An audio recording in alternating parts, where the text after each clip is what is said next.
Okay, friends, a lot of you have been asking me for really simple homemade recipes, and so today I came home for lunch. I don't have a lot of time, and I wanted some fregola. Fregola is a Sardinian ancient pasta when with durum wheat, and it's handmade, usually by women, and it's just a wonderful pasta that we use. You cook it as if it were a risotto, so you need some sort of a broth. And today I'm going to actually make fregola with cauliflower. So I had some really nice organic cauliflower, and I parboiled that for like 3 minutes. I pressure cooked it for like 3 minutes. My mother-in-law actually just sautés it in oil, and lets it get really nice and brown. But I wanted to just do that, and I have some chopped onion, and we're going to have olives and cauliflower, a little parsley, and a sun-dried tomato, because I like when I like this to get a little brownish, and that gives a nice color. And I decided today I'm going to use some fior di sale with mirto. Okay, so the first thing we do is we actually toast the fregola, and this makes it more receptive to the broth and to everything else. We're actually going to toast this in a pretty good amount of oil. I probably put in, there's 2 of us eating today, so I probably put in, I don't know, I would say 1/3 of a cup. I use a lot of oil. Oils, if you have good oil, it's always good to use a lot. You very rarely can make a mistake. And when you're making something like a fregola, this is gonna toast this fregola for a couple minutes like this on a fairly high flame. And what I did today is I actually added, so my vegetable broth, my friend Michele Cuscusa, who's a shepherd and an agri-chef, taught me never to throw anything away. And my vegetable broth today, I basically took some fennel that I was going to make for a salad, and some of the onion peel, and an old carrot, and the carrot's fine. It was getting a little soft in the refrigerator. And so I just boiled that with some really good Sardinian sea salt, and that's my vegetable broth. So it's super simple. So, a couple minutes, let these, the fregola, you're going to toast the fregola, okay? And then we're going to add our onion, and we're going to get that, we're going to imbiondire the onion, okay? And so I'm using a white onion today. It's a little more delicate. And so we're just going to let that onion get translucent and lose its crunchiness. So this flame looks a little high, a little aggressive, so I'm going to turn that down a little bit, because we don't need that much heat to get the onion to become blonde, imbiondire, or translucent. I'm going to need a ladle here. So my broth is now warm, and so that's ready. You can filter this if it looks dirty or anything, but that's, I'm not going to have to filter that. So that broth is looking fine.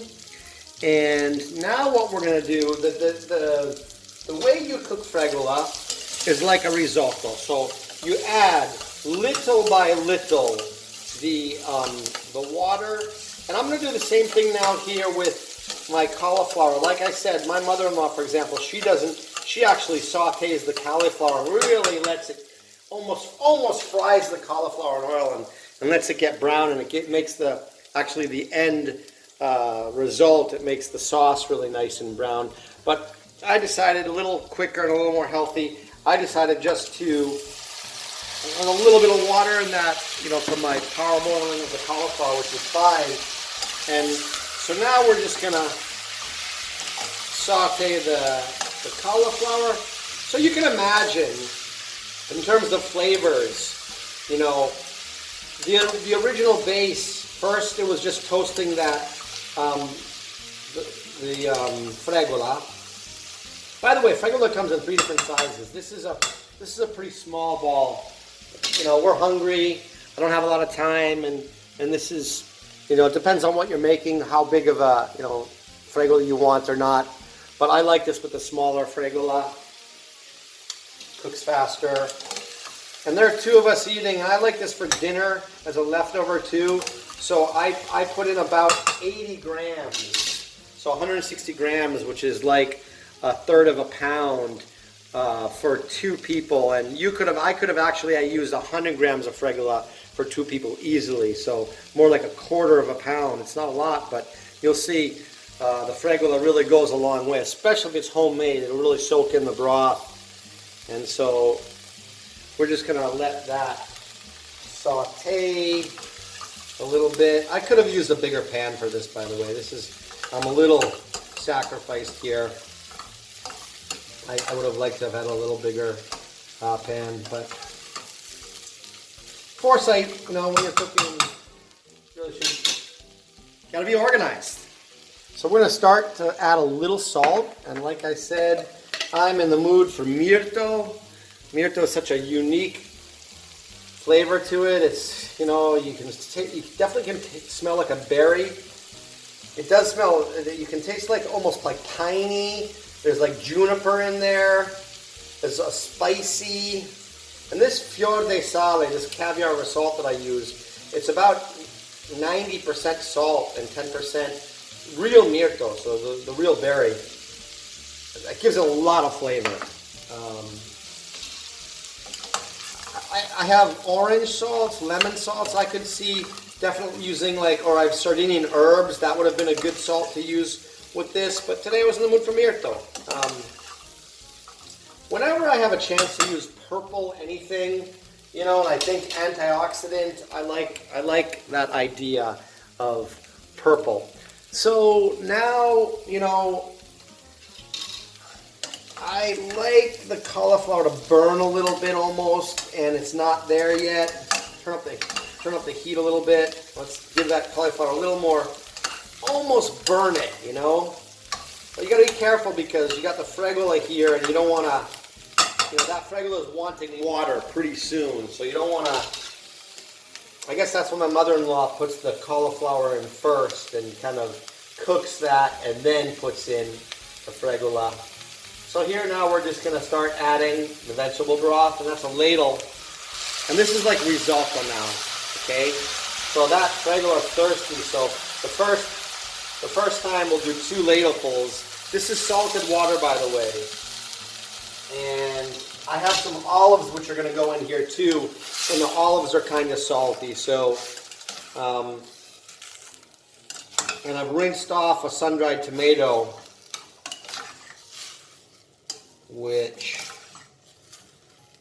so that's how you start it. And you're going to let that cook a little bit. I'm going to actually add my olives now. And there's 2 of us, so 4 or 5 olives a piece. If there were 4 of us, I would have doubled the Fregola, so I would have used kind of like 60 or 70 grams times 4, so 240, half a pound of Fregola. And maybe 5 olives a piece. And actually this cauliflower, I wanted a lot of vegetables today, but that would be good for 4 people too, for sure. And now it's just a question of not putting in too much water, because you don't want to drown it, and you want to let it kind of soak up what you're doing. And we're going to start tasting this in a little bit, because you'll be able to taste from the sauce if you're at, if you're starting to get what you want. I'm going to put in a tiny bit of organic hot pepper. This definitely, you don't want a ton, but this definitely can use a little bit of organic hot pepper. A little bit, some people could put black pepper in there if you want. Starting to look good. Cauliflower is really pretty. I get it from a woman at the local market here. It's all her vegetables, and she only has like 2 or 3 vegetables every time you go. And every time I go on my motorcycle, and I'm like, I'm on my motorcycle, please. And she last time I wanted artichokes, and she literally gave me like 20, 25 artichokes, and she just kept piling them in the bag. I'm like, no, I don't have any room. And the same thing. This is just beautiful organic cauliflower, and it's just, I know it's going to be super sweet, and you're don't have to do anything to it really. It's going to be wonderful. And that's one of the secrets about Sardinian cooking and why, most Sardinian home cooked meals, there's 3 or 4 ingredients in a dish. And it's just because the ingredients are so good. You don't need to do anything. You don't want to hide any of the taste. So here I'm seeing the water is getting soaked up, we're doing good. Definitely I would have liked a bigger bowl. Definitely, I'd like to spread out the food a little bit more, and this is fine for 2 people. Again, quick lunch, and keep it simple and stupid. But yeah, I could have used a little bigger pot. So we've been going for about 5 or 6 minutes. This takes about 15 minutes to make. I put a carrot. I said that I put a carrot and parsley in my vegetable broth, and some just of the outer peels of the fennel. It was organic, so I can use the outer peels, and even just stuff you'd throw away. Usually I throw this away. It's just it's the tip of the onion, right? Throw that away. Throw in, just. But to make a vegetable broth, you really just want to, anything you feel safe with. I mean, I could throw in half a potato in there if I wanted to. Okay, this is looking good. Yum.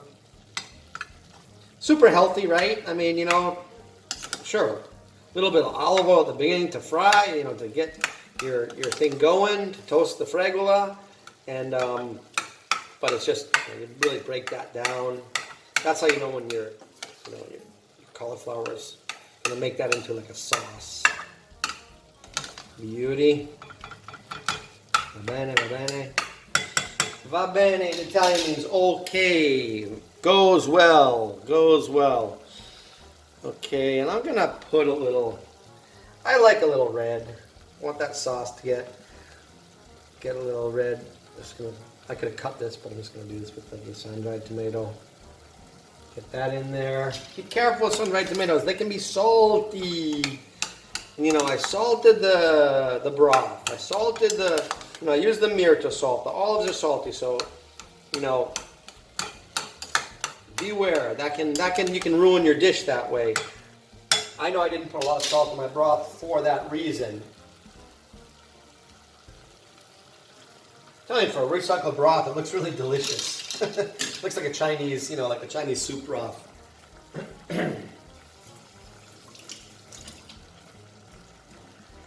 Fregola, there's so many things you can do with fregola. We make it with clams and botarga. It's really simple. I'll make that recipe for you one day. You can use of course, meat. So you can do like a sausage and a tomato sauce with fregola. The most traditional way to make fregola is with clams. Fregola con arselle. It's delicious and super simple recipe to make. Starting to look good.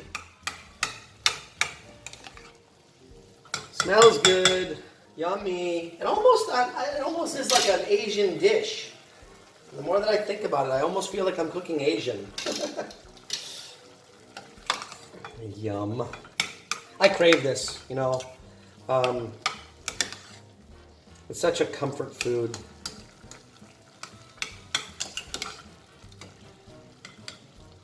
You definitely, if you want, you could definitely add something like a tomato, but the cauliflower is sweet, and it really makes the cauliflower and the olive is a really like a perfect match. So if my American tendency would be to add something, my Sardinian tendency would be keep it simple, keep it super simple. So we're actually gonna taste the fregola. I can look at it like I can look at pasta and understand what's going on. Like I said, this is a smaller fregola. We have small, medium, large, and these are the small type. And I can look at that, and we're gonna just put that aside. I'm gonna taste it in a second. I'm gonna chop up a tiny bit of parsley, tiny bit, for 2 people. That much.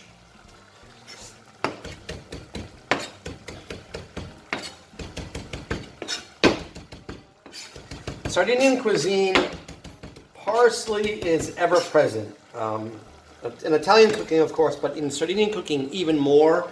We don't use tons of basil. We don't use tons of hot pepper. That's still wicked crunchy. So I'll wash my spoon so I can use that again. So that's still wicked crunchy. So good. It's so good. Oh my God. Once you use handmade Fregola, you will never buy industrial made Fregola again. It's just a thing of beauty. I mean, it's raw right now, and I could eat it like that. And the sweetness of the cauliflower comes out, and that hot pepper that I put in really is important because it just gives you a little tiny bit of kick. And that's looking good. You can, in terms of a cook, in terms of instinct for me, I know that it's like you need some green there. Like it's an instinct for me, and I know that I want that parsley in there. And I like to put it kind of, when I make Fregola, I like to cook it al dente, especially this handmade Fregola, which is, it's super just crunchy. And then it gets to the point where you get to al dente, but it's still a little crunchy. But if you let it sit for like 3 or 4 minutes, oh my God, then it really, the sauce kind of, I put a little, just olive oil at the end and let it sit for a little bit. You maybe spice, you might, check for salt or pepper and see if it needs anything. Sometimes you'll put in cheese in there, even though this is a dish where there is absolutely no cheese needed, even if to my chagrin, because I love cheese and love selling cheese to all of my fans and family and friends. But today, assolutamente niente formaggio. Questo è così. And it's starting to look really pretty. See why I put that sun-dried tomato in there? Just because, I like to get a little color, a little more color going there. I'm going to definitely give it a little zing, right? Definitely. If you have good sun-dried tomatoes. Little zinga. Bello, bello, bello, bello. Ci siamo quasi. We're almost there.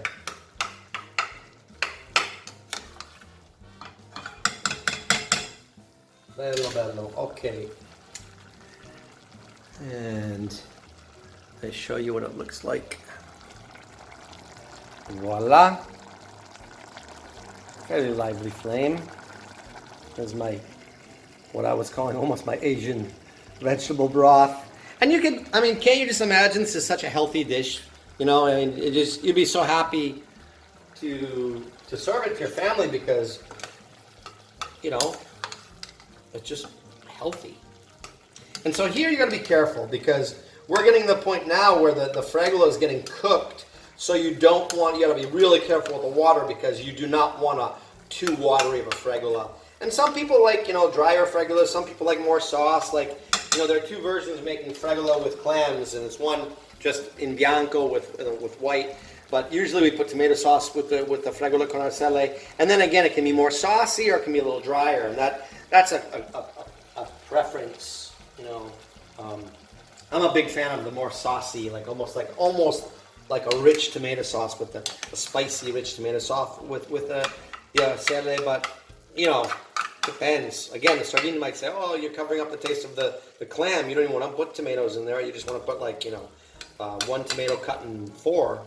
So let that cool down again, and I'll taste that again. And don't be scared if the Fregola is still crunchy. At this point, we're probably about done. I've been cooking now for 15 minutes, and so that Fregola is more or less done. And again, since it's handmade and since the quality of the semola is so good, it is going to be crunchy. Mamma mia. That is still a little crunchy, but I did a good job today. My Christina's going to be happy. A little more water. And I'll wash the spoon again.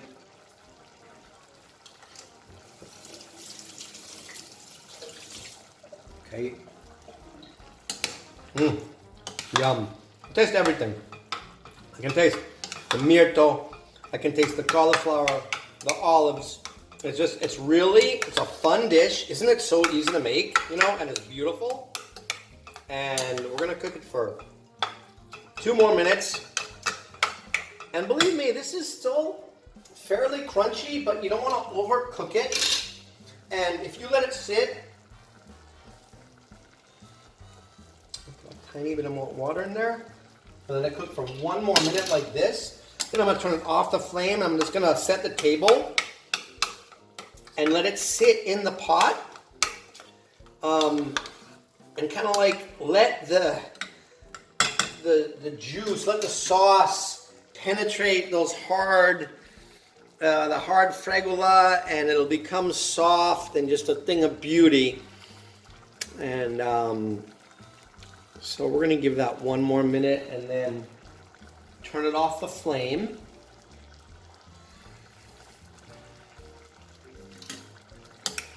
Okay.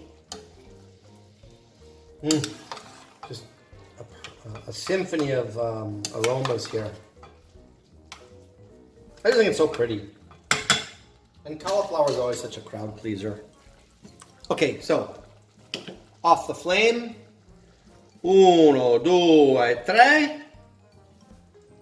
And the salt was perfect. And so we are done. I will send you a picture of the plated version. So it's Monday. I came home at like 1:30, kind of late. And, you know, I prepared this meal in a half an hour. And we'll eat in, you know, another half an hour. So, you know, I came home from the warehouse, and this is a, you know, it's a great way to have a, you know, interlude in the middle of the day. And, you know, you have a half a glass of wine and you're fine. You know, you maybe take a half an hour rest after lunch, but this is a great way to live, you know. So just this is how it comes out plated. That's the fregola with cavolfiore and olive. And I have a little prosciutto and cheese if somebody wants. And we have olive oil and balsamic vinegar with a really nice Canonau that a friend of mine wanted me to taste from Antonella Corda. And so, buon appetito. You can do this. You can write me, John at triguitalia.com, if you need any pointers.